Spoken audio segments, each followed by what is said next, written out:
Okay, Team Rotary, it's game time.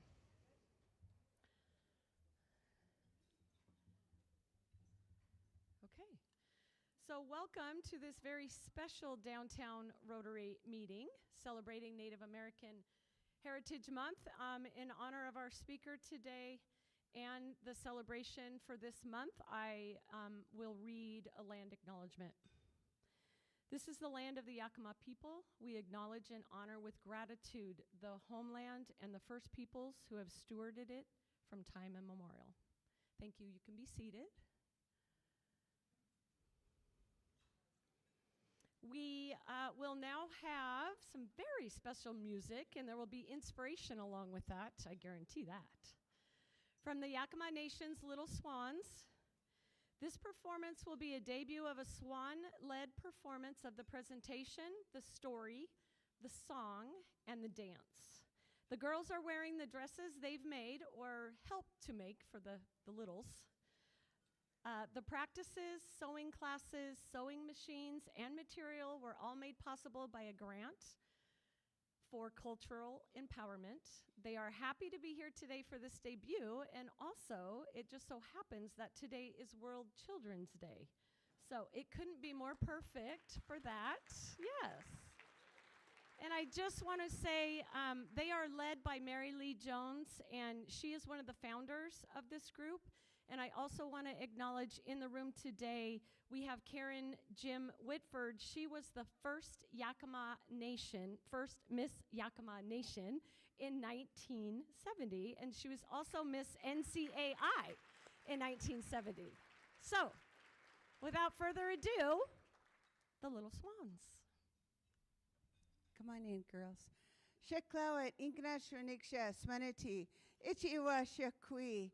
Inmi Timna Iwa Atawi. Good afternoon. My name is Mary Lee Jones. I usually go through and do like the story, the song, the dance with them and help with them. And I'm not saying it's all about me. It's definitely in partnership. Can we have the parents stand up real quick like?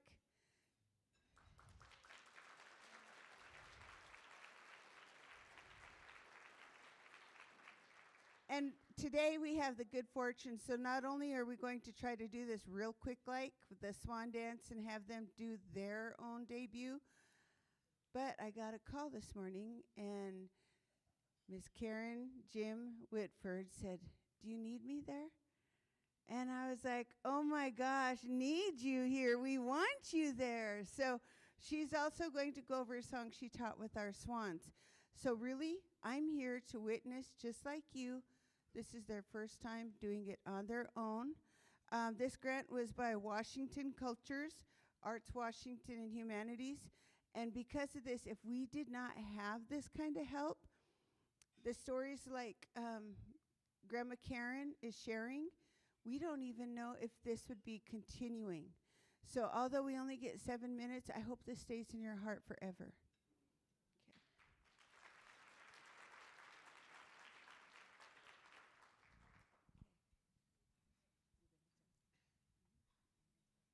Inknashwaniksha Chamamo Ayet Kushoya Patumtki Octavian Umtouch. Hello everyone, my traditional name is Eagle Woman. My colonized name is Octavian Umtouch. Today I'm going to be telling you guys the story of the swan. This happened a long time ago. There was a lady who was walking along Lake Chelan. She was lost in her thoughts and what she could and couldn't do, what she wanted to do, and all of a sudden she heard the bees, the bugs on the floor, and all of a sudden it all went quiet.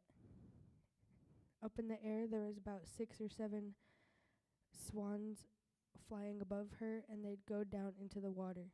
Each time they'd go down, all you hear was whoosh, whoosh, whoosh. She turned that into a song, not only a song of healing, but a song to represent who she is and what she's learned. This is the song that has come of that.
Thank you. Thank you. Thank you.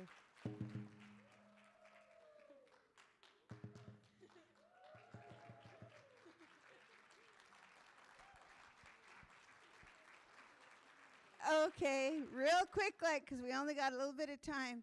The other part that we're working with them on is the language. So we had 5 core parts to this. 1, they all had a hand in sewing their own outfits. 2, they all learned how to drum, sing, and dance, and tell the story. So if you've ever stood up in front of people, this is hard, but they've got it down.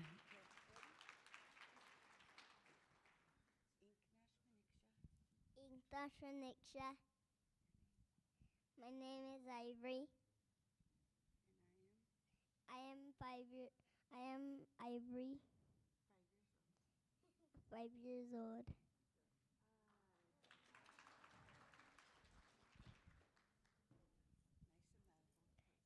Inknasenexa loves of me until 9. My name is Anastasia. I'm 6 years old. I'm very happy to be here. Hope everyone have a good day. Inknasenexa sweatax. My mom and dad. Inknasenexa sweatax. My mom and dad Victoria. My dad Jacob Spencer. I'm 5 years old. I'm little Miss 3 days. Thank you.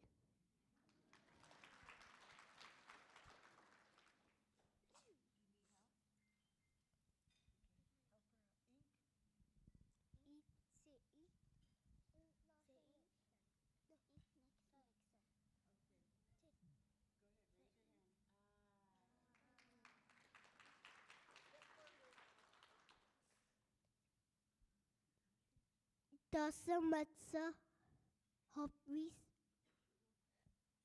278 Tunamanyet Ramanian Tunamanyet my name the Hopris a Faisal until the Trasametsi I read Vermides 25-26. Thank you.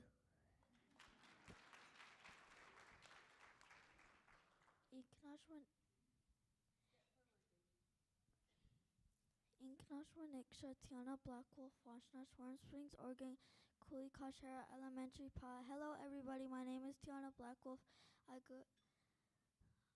I go to school at Hera Elementary Pa. I'm 9 years old and I'm in the 4th grade.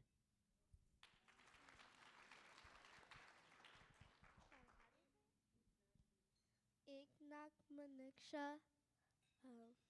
My name is Quinny Hooper.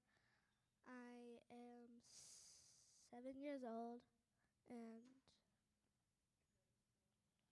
I go to school at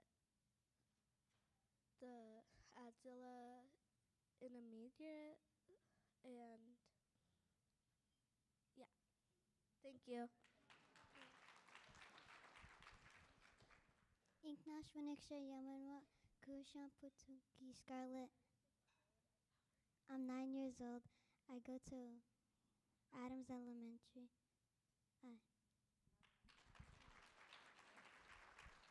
Inknashwaniksha Sanmat Kushiapo Timki Janae Jackson. I'm 11 years old. I go to Hera Elementary. Thank you guys. Inknashwaniksha Chamamo I Kushoya Patimki Octavian Umtouch Washnash Mechlichnik Ku Yachumiknik Washnash Putimku Patachnish Unwicked. Hello everyone, my name is Eagle Woman. My English name is Octavian Umtouch. I am 16 years old and I am from the Warm Springs Reservation as well as the Yakama Nation. Thank you all for letting us represent ourselves here, and I hope everyone has a safe trip home. Inknashwaniksha Shiapotumki Sophia Pa Washnash Yakamaknik Niksha Tapnish Pa School Kashma Adams Middle School, School of Patuskas. Hi, my name in English is Sophia. I am Yakama. I live in Toppenish. I go to school at Matt Adams Middle School, and I am in the 7th grade, and I am your 2025-2026 Hero Power Queen. I hope you all have a good day. Thank you. Shipakshra Inknashra Niksha Wapsili, Ku Shepa Patumki Alyssa Menainik, Wash Nash Putumt Ku Punip Dunwicht, Wash Nash Yakama Kanik. Good afternoon, everybody. My name is Alyssa Menainik. My Indian name is Wapsili, which means pretty little girl. I am 14 years old. I live in Yakama, and I am the National Indian Day Senior Queen for 2025 to 2026. Thank you.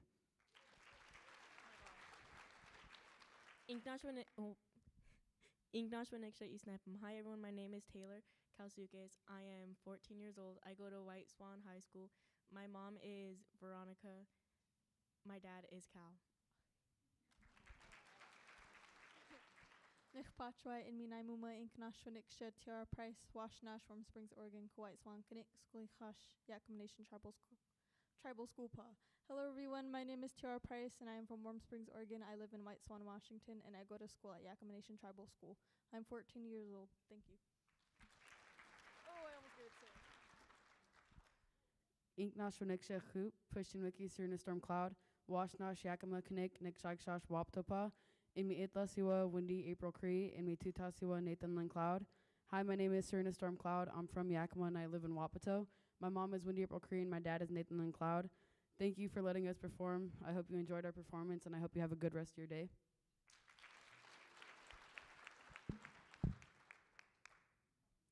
Ignashwa Neksha, my name is Salapakin. My Indian name is Salapakin. My English name is Conley. Thank you.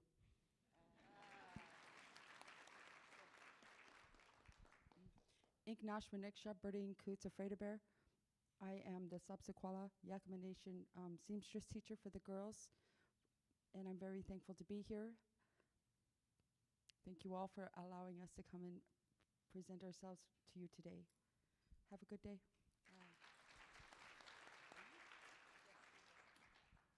Inknashwaniksha Windy April Cree Mamayant Mi Ethlas Iwa Mariana Lee Cree and Mi Tutas Iwa Atwai Dalton Cree. My daughter is one of the swans. We've been doing this for a while. I love that they're learning how to sew, they're learning how to speak, they're confident. It helps build them up, and I'm just really happy and thankful that you guys asked us to be here and we're able to represent, and everyone that's come and supported them, and thank you. Have a good day.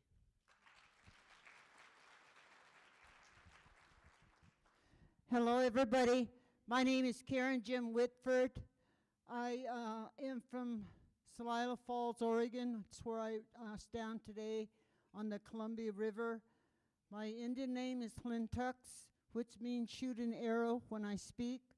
And I am just happy to be here in support of these dancers.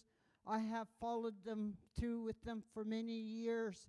And I teach a culture class, and I teach dance, and I tell history. Thank you.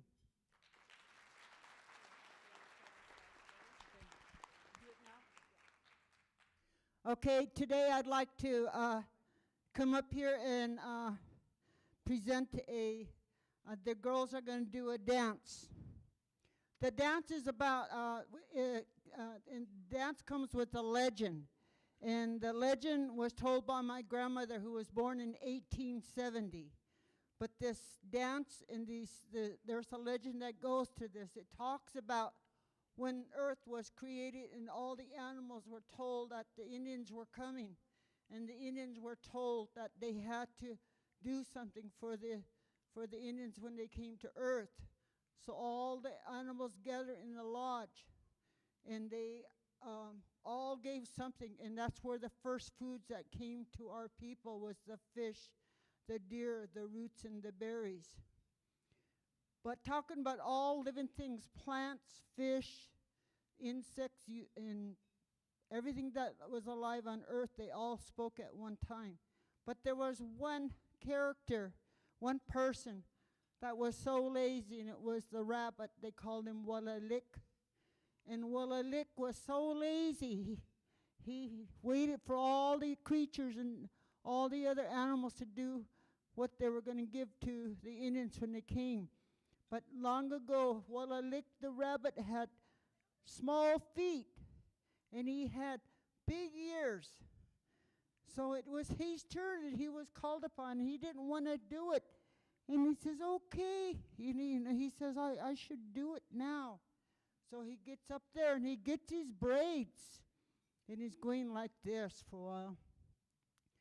And then he's going like that. He's looking at his small feet, and his ears were just flopping. And then he started singing this song. It's a song called Wapshishki, which is braids. Tamaulilisha. He's twisting his braids around. And so we're going to sing it. A Wapshishki Tamaulili. Wapshishki Tamaulili. Wapshishki Tamaulili. Woo, woo, woo, woo. And then he had to dance higher. And he twisted his braids around. A Wapshishki Tamaulili. Wapshishki Tamaulili. Wapshishki Tamaulili. Woo, woo, woo, woo. And now he's going to dance higher and faster. Wapshishki Tamaulili. Wapshishki Tamaulili. Woo, woo, woo, woo.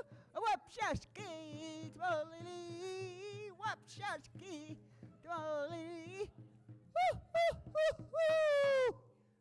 That's how the rabbit got big feet. Thank you. Okay, in closing, that was what we had to present today. Quinny, can I have you come here, please, baby? Typically, when we do firsts, they're never this rushed. So we're kind of braiding some of the old school and what we're doing. So like we said, these brown dresses is what they asked to do. And making their first things, they want to give things away. So this one is going to go to Grandma Karen. And this is her first sewing, and it has some of the foods in there. So we want to gift that, and that was gifted to you. Thank you, Kip Ramsey, for extending the stories out. And thank you, Dana from Montana, for giving us this opportunity. It's things like this where, on a sober note, which I really want to leave you with, if you look up schooldigger.com, you'll see that the White Swan School, Wapato, and Toppenish are at the very bottom of the district rankings of the state of Washington. So in order to do this cultural education, it helps with identity. We cannot do anything with identity. So if there's any other ways that you need us to help in the community to build this identity, we look forward to speaking, dancing, and singing to show we're still here. Go, girls. Thank you so much. Can you give them another round of applause? Thank you. Thank you all for being here. What a treat.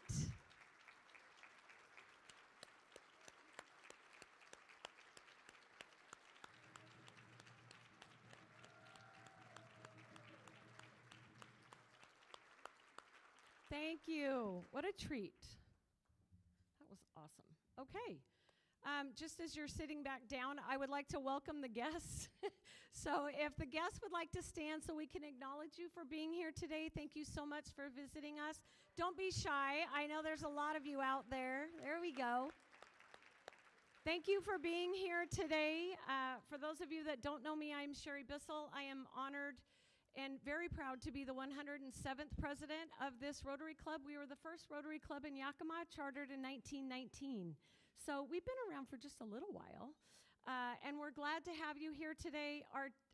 We have a theme for this year. It's Team Rotary. That's why there's a football up here, because some of us, mainly just me, like football. But we are a team. And when we gather in this room on Thursdays at noon, we learn from each other. We leave any conflicts, any differences, anything we have outside the doors when we are here, because we are a team. And we are a team, and we work to be the good and do the good in this community and beyond. So we invite you to join us for being the good and doing the good and be on our team. So thank you for being here. Quick announcement, Rotary Bell Ringing Week. It's one of our annual projects that we do for the Salvation Army. Our days are set. I believe there are sign-ups on your table. We have Saturday, December 6th, and then the 9th through the 13th, which is a Tuesday through Saturday. Sign-ups are on the tables, like I said, and an email also went out, so you can sign up online if that is better for you. So look for that email. And then moving right along, next up to introduce another new team member, I would like to bring up John Adkidson. John is actually a Hall of Famer. That means he's retired. But he's also a Hall of Famer because he is our past president from 2014-2015. So, John. Thank you, Sherry.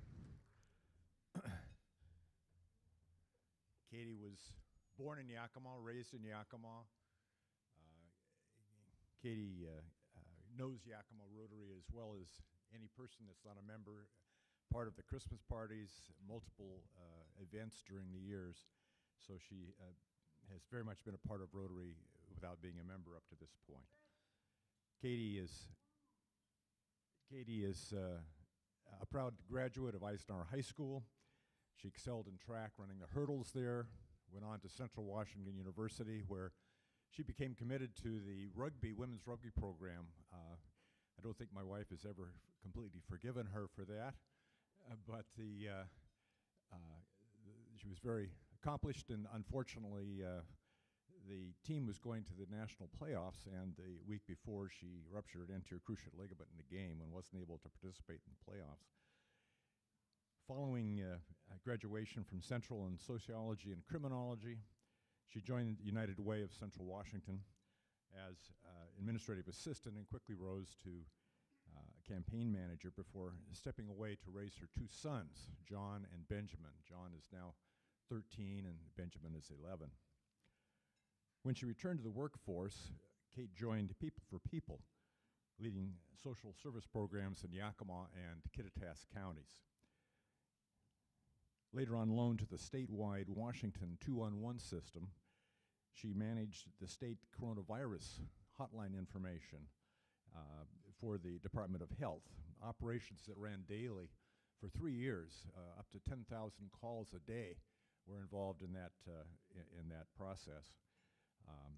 Following that, she was given special recognition by the state of Washington for contributions to that disaster response. She is now back at United Way of Central Washington as Director of Development. Katie cultivates partnerships and relationships to drive meaningful change and strengthen our region through the commitments of United Way. Outside the office, Kate and her husband Chad, a Yakama police officer, are totally immersed in their boys.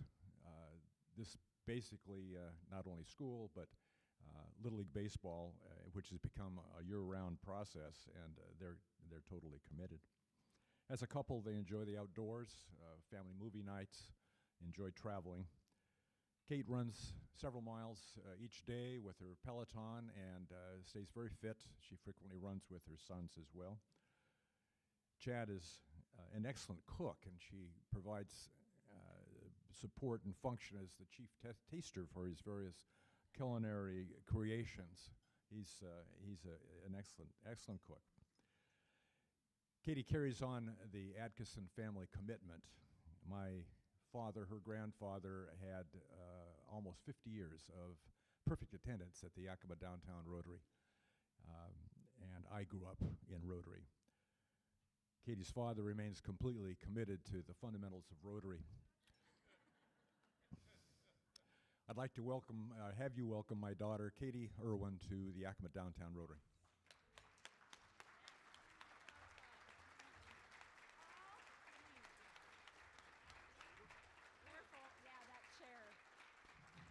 Thank you. Legacy. Can we say legacy? Wow. Okay, John, I have a a sponsor pin for you.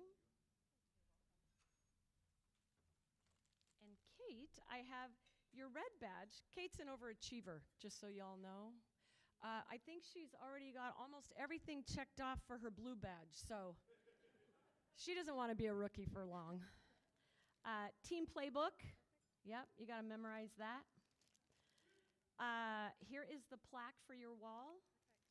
And more importantly, the license plate frame. So now you have to drive normal. How did she drive? Good answer, Dad. Welcome. Thank you so much. Okay, and now to introduce our speaker, I will bring up Kyle Curtis, and Kyle is with Yakama County. All right. Well, good afternoon, Rotarians, guests, and family. Today we continue our speaker series for Native American Heritage Month, and I have the honor of introducing someone very special to me and known to many of you in this room, my grandfather, Kip Ramsey Sr. Joining my grandfather and guiding our conversation today will also be the none other than our Rotarian, John Ball. So Grandpa and John, if you want to go ahead and make your way up here, I will wrap up the introduction. My grandfather's story, his legacy, and his perseverance are inspirational, to say the least. Kip Ramsey is a proud Yakama Nation member, an accomplished businessman, a historian, a teacher, a leader, a husband of 59 years to my grandmother, Linda Ramsey, a grandfather, yes, 59 years, a grandfather to 7 grandchildren and 6 great-grandchildren. His accolades are many, but you will never hear my grandfather speak of them. He has prevailed twice with court cases rising all the way to the United States Supreme Court, with his most recent court case being that of Washington State Department of Licensing versus Cougarden, a case that involved the Yakama Nation's right to travel on public highways under the 1855 treaty. My grandfather jokingly states that there hasn't been a moment of his life in which he hasn't been outside that of a courtroom. Because of this and my grandfather's continuous fight for tribal rights, the Native American Financial Officer Association named him the 2020 Executive of the Year. He contributes his money, his time, and wisdom to many organizations in our community, including being a founding member and serving on the board of Heritage University. He contributes to the Boys and Girls Clubs in various tribal communities across our state, and he supports our tribal families in time of need on our reservation. My grandfather is an accomplished businessman who has afforded countless tribal sovereigns the ability to grow their enterprises and support economic development throughout their territories by doing Indian-to-Indian business with Cougarden and tax-free fuel. Today, Cougarden supplies over 45 tribal gas stations in 9 different states, supporting 32 tribal nations.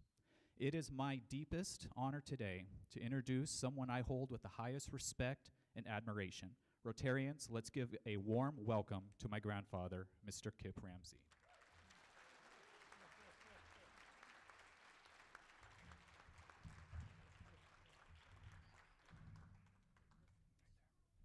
I think we've got this going here. Hi, Kip. Thank you very much for coming. We've talked a little bit about today and what you'd like to do, and I think we kind of settled on the fact of talking a bit about life in the Yakama Valley for the Native peoples prior to the Treaty of 1855.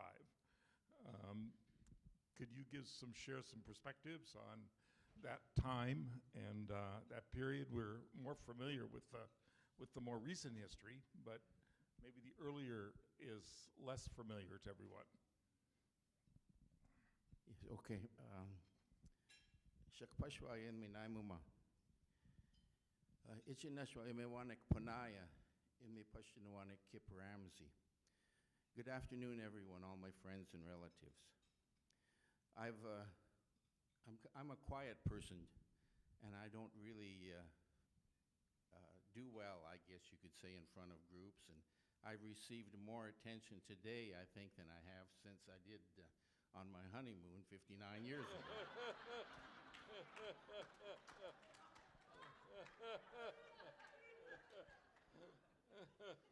So this is an honor for me, and I feel very humbled to be before you. The Yakama Nation has always been dear to me, my family. We come from Wiawich, which is many of the Yakama people do. He is my grandfather, and this legacy that we have as tribal members to support our tribes, to support our lifestyles, our traditions. This is the essence, I guess, of the Yakama people. And without these things, we wouldn't be who we are, nor would we survive. You know, John asked me to talk about the prehistory. If we go back into history, the number of people here, native people in these areas, numbered in the hundreds of thousands, literally. The landscape of our northwest coast, because of the food that was readily available there from the ocean itself, to our inland empire that we call today our Eastern Washington Empire, and the mighty Columbia River, which sustained the people there. This river that is so highly regarded by the Yakama people, which we call Enchiwana, was the lifeline of the people, literally. You have to go back to a time when you think about, and the main thing that people had to be concerned about was food. You've got to survive. No matter who you are, you have to survive. And the people here were well accustomed to that, and they learned to live with that. And the Columbia itself was the main source of food at those times. I'm talking pre-1600 and earlier than that.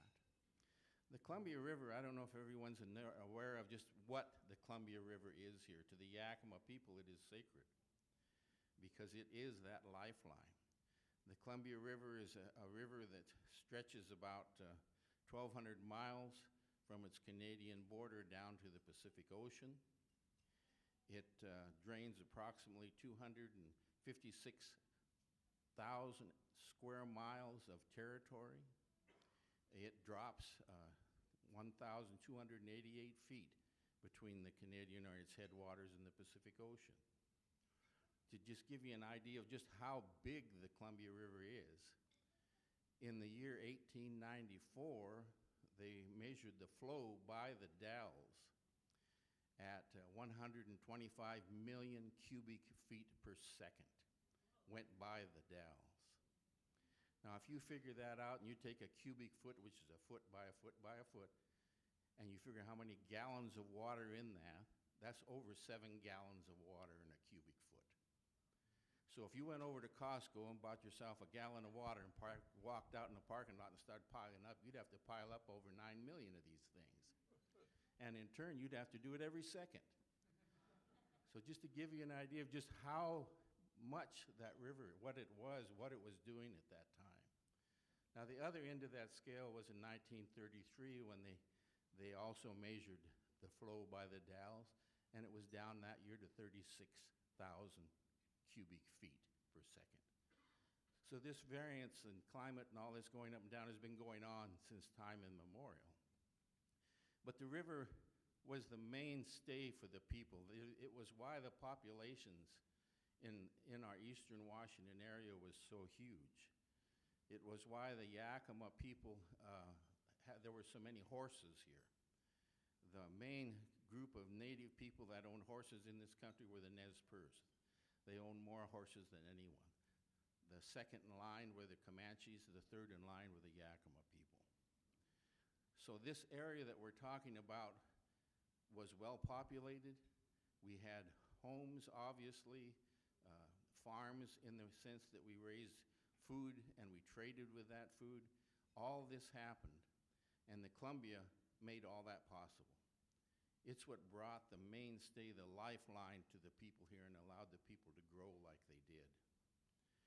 To give you an example of that, when the Dalles Dam went in, as an example, it was a hard time for the Yakama people, a tragic thing, because this Celilo Falls, this area, the long narrows in there, was our life. This is what we lived from.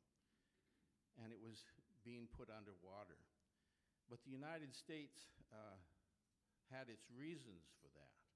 And that was because of the early floods in 1894, which wiped out the cities of Longview down below Portland. And I mean, there were thousands of people that died in those floods. So the government decided we have to control the Columbia, which is what they did, because there's 12 different dams on the Columbia today. This area above the Dalles, about 5 miles above the Dalles, was a place called the Long Narrows, and just at the head of that was Salilo Falls. The Long Narrows was an area, a basalt crevice, if you would, in the Columbia itself.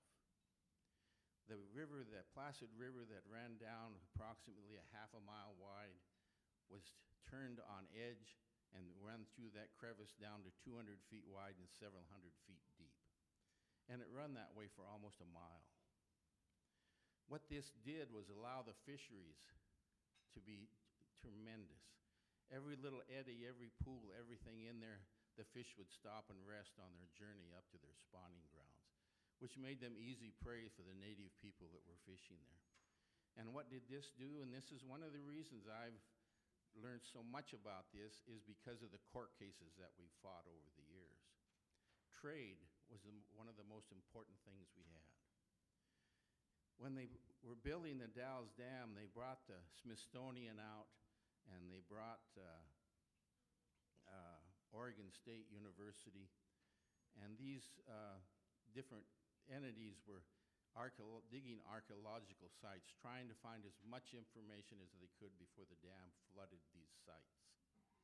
There were like 10 different sites, from Wakemak to Maybe to Cowash Bottoms to Cut Bank sites that were excavated at that time.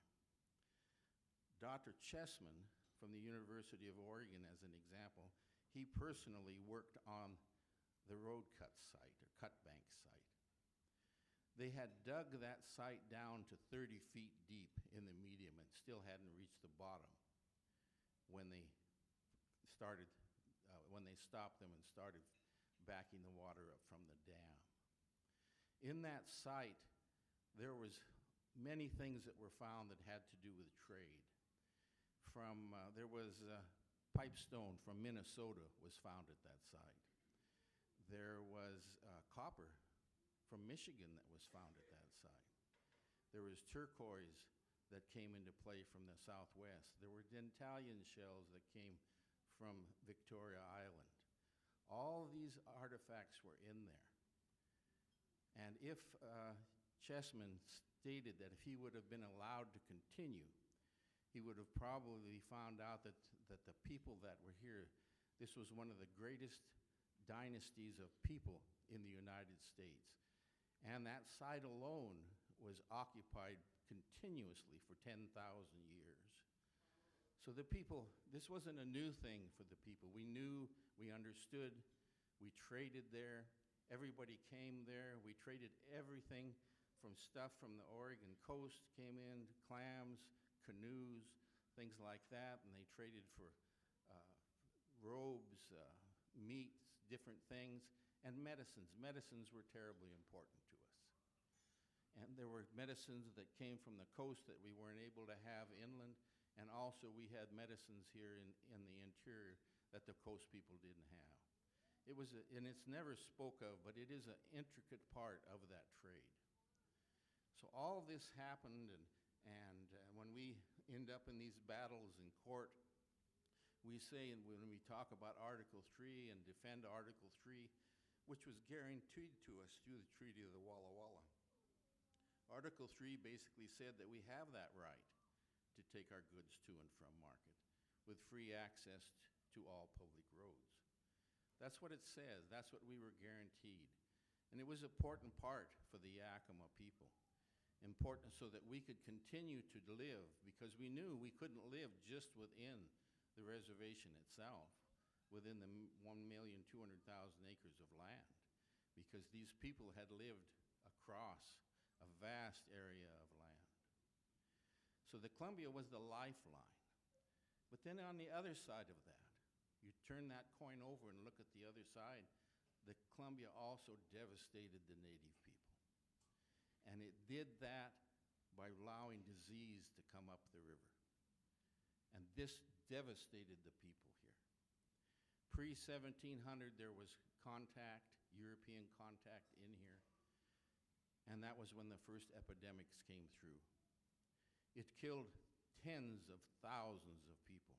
Smallpox came in and literally changed the life of everyone here, of all the native people here. There were 3 different epidemics that came through the Columbia. The second one came, and that was later on, and was previously before Lewis and Clark came through in 1805. In 1805, they came along and they commented about Mamaloose as an example, the bones piled high on the islands, and they didn't understand what had happened here. But that was why the disease came through. The last disease, smallpox epidemic that came through, come along in 1851, 1852. And through that epidemic, 3 out of every 5 Yakama people died. That's how severe these epidemics were to native people. We knew how to deal with the diseases that we had, and we were fine living with that and had for generation after generation. But to bring it forward to diseases that were foreign to this land, that were never here before, it was just, had no clue how to deal with it. And so it devastated the people. Now, what did that mean to history? It changed history. It allowed the Walla Walla and the Treaty of 1855 to exist. I believe without this happening, the Treaty of 1855 would have never survived. If you can imagine, when the Nez Perce rode into the Walla Walla, they were 1,000 strong horseback when they rode in. There were over 5,000 native people at the Walla Walla, and there were 5 white people. Now, Stevens was telling these people, we're going to take away from you 2,900 square miles of your ceded area. You no longer will be able to live there. You have to go live within the reservation. Now, I don't know about anybody in this room, but if somebody come to me and told me they're going to take my house and my home away from me, I would be a little upset. These people didn't kill these people, which they could have done very easily. And why? Why did that happen? It happened because they didn't understand what was happening to them. This disease that had came through and had killed, your aunts, your uncles, your grandfathers, your grandchildren, there wasn't anybody. There was no native people that weren't affected by this. So when Stevens talked at the Walla Walla and wanted to make the treaty with the Yakama, they were late coming to the event. They were only there the last 2 days of the Walla Walla. And they were reluctant. They didn't trust what was happening because they didn't understand. They weren't afraid, but you don't understand. If something comes amongst you and you die and your family members die, you don't understand. What's happening? What did we do wrong? What did we do against the Creator that this has come upon us? So the mindset was there, and it was fortunate, I guess, for the United States government, simply because the Treaty of the Walla Walla then was signed, and history went on into today as you see it today. But I believe without those circumstances happening, this would have never happened. And it's a sad thing, but it's history. It's what we live with, it's what we know. And Native people, the river is important to the Native people. It's a strong thing they have. These young ones that are here today, they live that, they understand that, they hear that from their parents. They hear it from Karen as an example. And this is life, this is what we live with, this is what we know. So it's very important to us, but in turn, we need to understand history. It's important to know history. So often today we're out here tearing down things that have to do with history. And I think that's crazy. It's just nuts. We need to learn from it. We aren't foolish, any of us. We're able to listen to one another, to hear what each other say, and to understand and to learn. We're in the 21st century, so we must move forward. So I think, John, I don't know if that answered that question or not. I think very much. One other just to talk about a more positive aspect also, one of the things that the Plateau tribes and whatnot are noted for is their basketry, their beadwork, a lot of the things that we enjoy and that I know you yourself are a part of, both collecting as well as creating. How did that come about? Well, there again, I contribute that to the river itself again, to the lifestyle that was relatively easy, if you will. That food was available. You didn't have to worry 24 hours a day where your next meal was going to come from. This salmon that came up the Columbia was used for everything. Every part of that fish was used. It was even used for fuel. The skins were used. Everything was used on that fish. Everything had a part. Bones were used in ceremony. All of this happened because there was so much food available. Consequently, art comes into play, and I'll call it art today. Baskets, stonework, arrowheads, these different types of things that were made. And the basketry, the Klickitat basketry that's in this comes through the Yakama people is as fine as it is anywhere in the world. It's very unique, and the quality of that was superb. And the reason was, it's time. Simply time. Any good artist, what is the first thing he has to have or she has to have is time. You have to have time to create, time to make sure if you're beading, every bead is where it should be. And if it's not where it should be, you go back and take it out. And if you're in a hurry, you can't do those things. You have to be able to do it right. And this went with the stone stuff that came out of the Columbia, which was remarkable. Absolutely amazing. The basalt stone carvings of birds, of fish, of effigies of all types were absolutely amazing, renowned to any place in the world. The arrowheads and the points that were made through the Columbia people and the Yakama people. These were very unique because there were very few obsidian points made.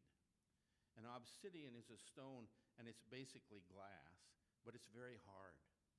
So if you're knapping stones to make arrowheads, it's very easy to work with.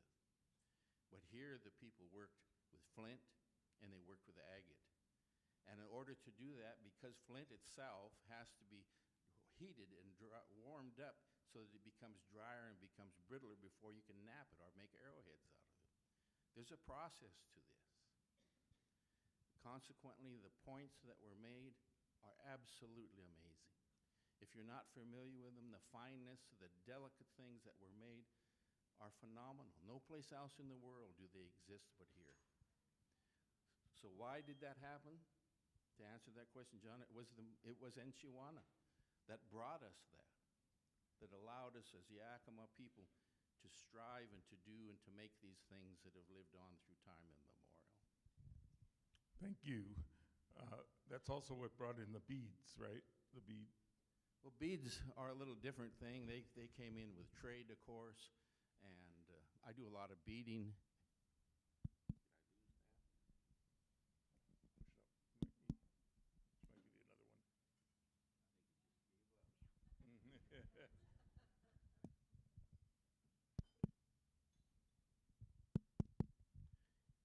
I don't know. Are we working now? I think so. There we go.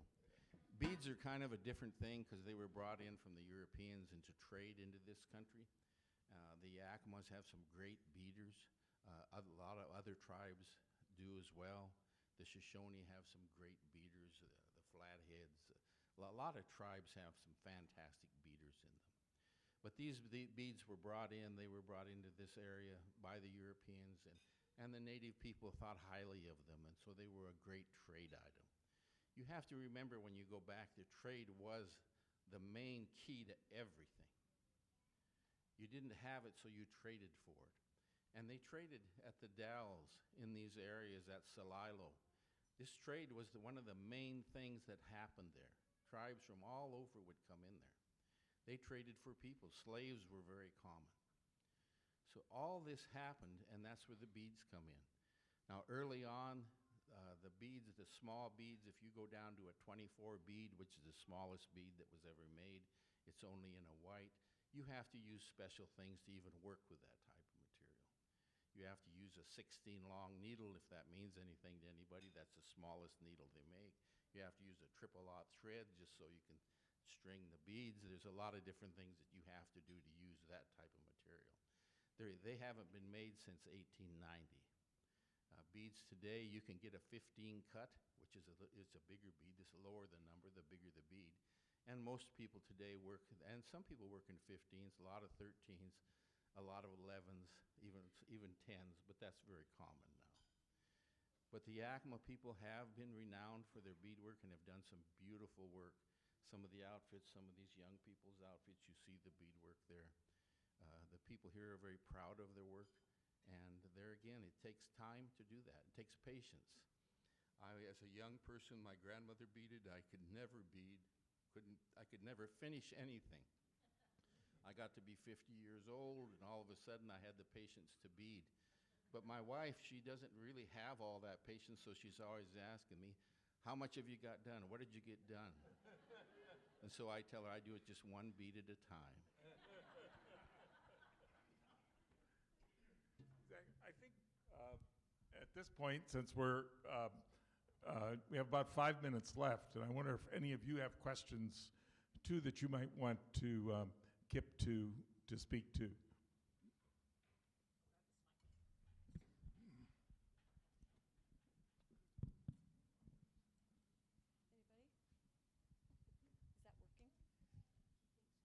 Does anybody have any questions? Oh, okay. I'm just blind. I got it. It's bright.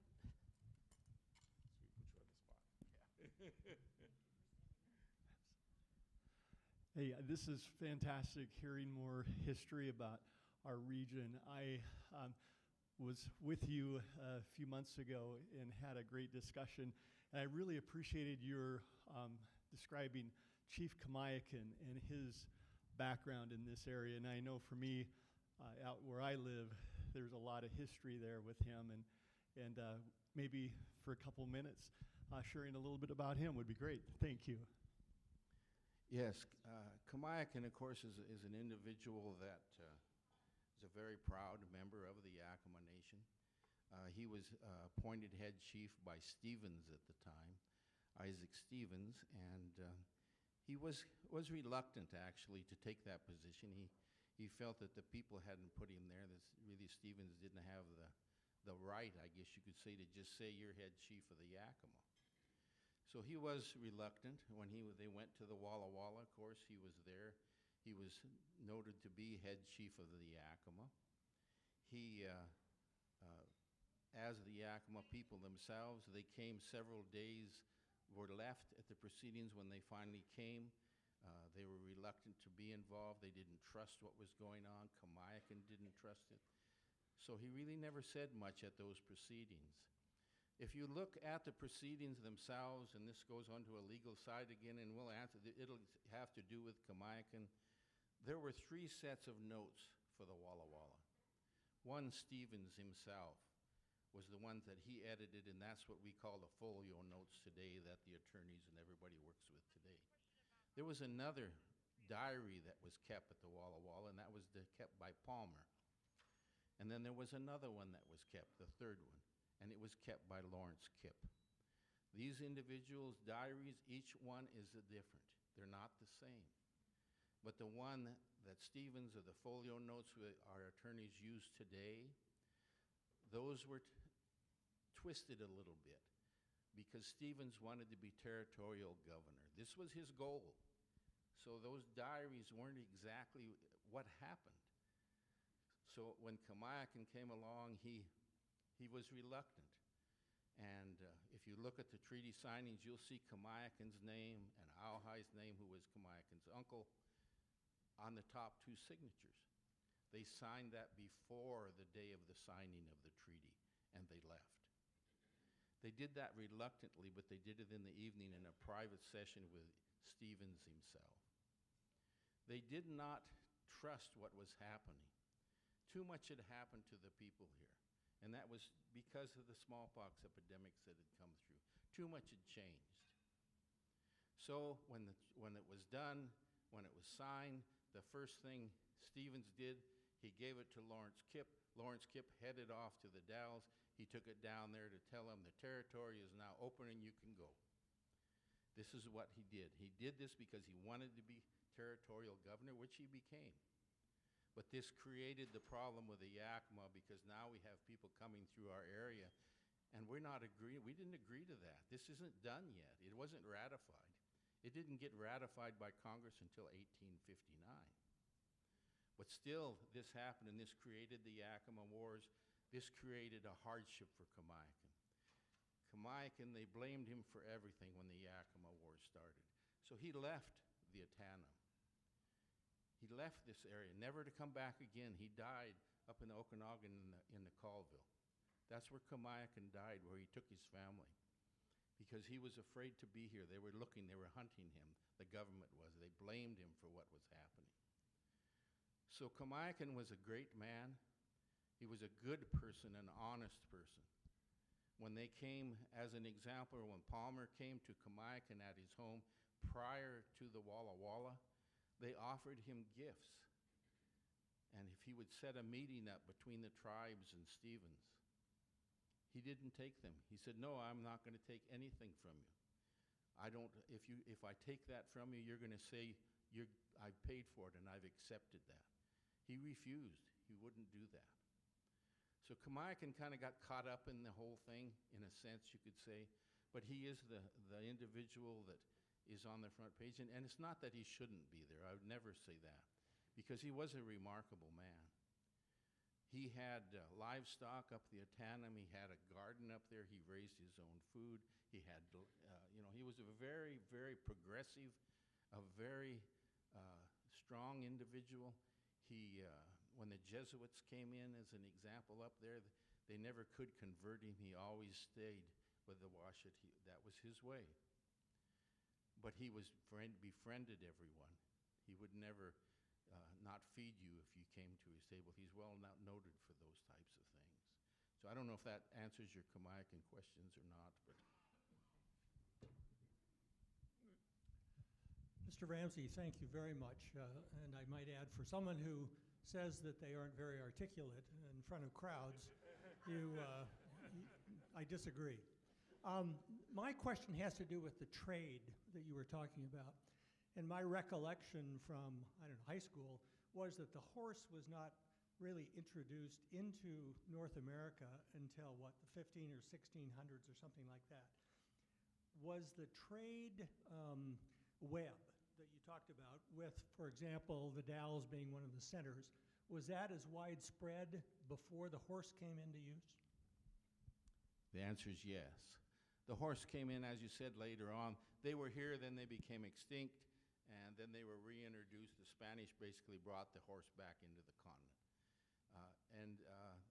But the trade was here long before that.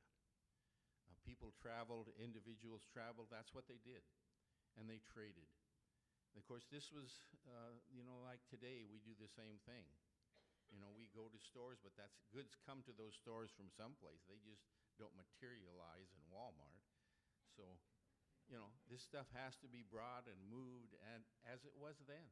There was no different. And you got to remember the number of people. Think about the number of people that were here at that time. We're talking hundreds of thousands of native people that lived here.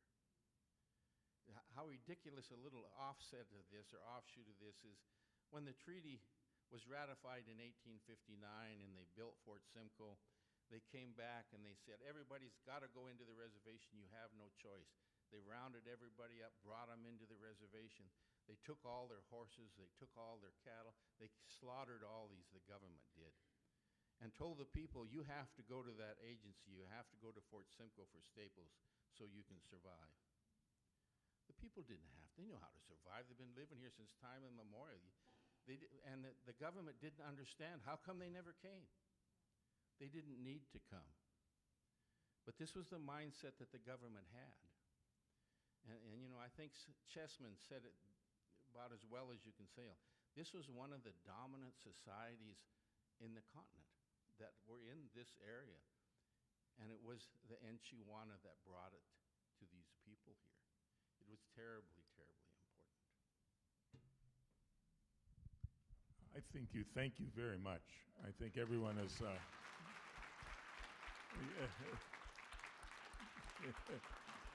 You'll often get a standing ovation here. This is a hard crowd. I really appreciate it. And we will now turn it back over to Madam President. Thanks, John. I have my own mic. Oh, you have your own mic? Yes. Thank you so much, Mr. Ramsey, for being here. That was amazing. So we are very blessed, and it has been an honor to host you today. So real quick, the next couple of meetings that we have. Next week, we're off. It's Thanksgiving. Then on December 4th, here at the Convention Center, we have Danielle Arishin York. She will be talking about growing greatness and teaching the next generation in philanthropy, so that will be very interesting. The week after that, again, here at the Convention Center, on the 11th, that will be John Canzano. He is better known as the bald-faced truth guy. He's a sports columnist and radio talk show host. He will be talking about college sports in the Northwest. There's a lot of talk about that right now. Things have really changed a lot over the last couple of years, and I'm sure there'll be a little bit of talk about the Pac-12, or what's left of it. So bring guests. We have something for everyone in this club. So bring guests. Those of you that are guests, we'd love to see you again. Welcome to the team, Kate. Thank you very much to the Little Swans. I know most of them are out there, had to leave, but yeah, thank you so much to them for being here today. We do have one meeting afterwards. I almost forgot, no penalty flags today. We have mentorship and retention with Aaron Black and John Cooper. So Aaron's right over there. So we have that meeting today. Is that it? Is that everything? Okay. So thank you for choosing Rotary today. With that, this game's over.